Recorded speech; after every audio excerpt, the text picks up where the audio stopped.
होळीला नेमके काय करायचे? घरातील प्रत्येक व्यक्तीने होळी पेटवल्यावर गाईचे तूप, 11 लवंग, 7 बत्तासे, 5 विड्याची पाने, गोटा खोबरे, नारळ, पुरणाची पोळी, वरण भात नैवेद्य असे सर्व घेऊन होळीची पूजा करावी. 11 प्रदक्षिणा माराव्यात. नंतर गोटा खोबरे, नारळ, तूप वाहावे, नैवेद्य दाखवावा, प्रार्थना करावी. यामुळे सुख समृद्धी वाढते, कष्ट दूर होतात.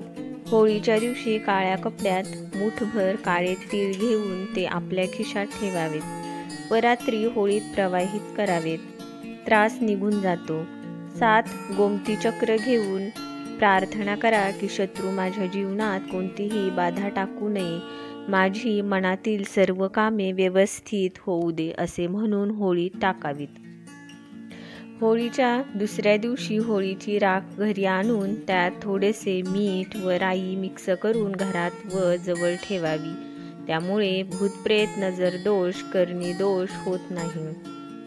होळीच्या दिवसापासून रोज 40 दिवसापर्यंत बजरंग बाणाचे रोज 3 पाठ करावेत. मनोकामना पूर्ण होते. होळीच्या दिवशी संध्याकाळी शंकराला 21 चक्र वाहावेत. व्यापार व नोकरीमध्ये उन्नती होते. नवग्रह दोष जाण्यासाठी होळीची राख घेऊन ती अंगाला लावून स्नान करावे व शिवलिंगास भस्म म्हणून लावा. वेगरीबास पुरणपोळी खाऊ घालावी. घरी चौमुखी दिवा लावावा. सर्व देवाची पूजा करावी. यामुळे बाधा निवारण होते. राहूचा दोष असेल तर 1 नारळाचा गोळा घेऊन त्यात गोडे तेल भरून थोडा गूळ टाकावा व तो नारळ अंगावरून 7 वेळा उतरवून होळीत टाकावा. त्यामुळे वर्षभर राहूचा त्रास, दोष निघून जातो व सर्व अडलेली कामे होऊ लागतात. जर नेहमी धनहानी होत असेल, पैसा टिकत नसेल तर होळीच्या दिवशी सकाळी मुख्य दरवाजाजवळ गुलाल टाका व द्विमुखी दिवा लावा. त्या दिव्यात 11 काळे उडीद टाका व यावेळी प्रार्थना करा आणि जेव्हा दिवा विझेल तेव्हा संध्याकाळी तो दिवा होळीच्या अग्नीत टाका. ही क्रिया श्रद्धेने करा.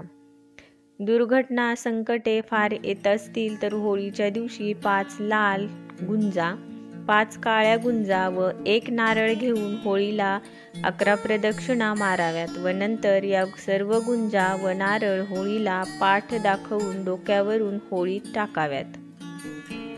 विवाह होत नाही. लवकर विवाह होण्यासाठी होळीचा दिवस फार चांगला आहे. या दिवशी 2 विड्याची पाने, 1 अख्खी सुपारी, 1 हळकुंड घेऊन शिव मंदिरात जाऊन शिवलिंगावर अर्पण करावे, प्रार्थना करावी व यानंतर होळीचे दर्शन घ्यावे व हीच क्रिया दुसऱ्या दिवशी धुलीवंदनाला ही करावी.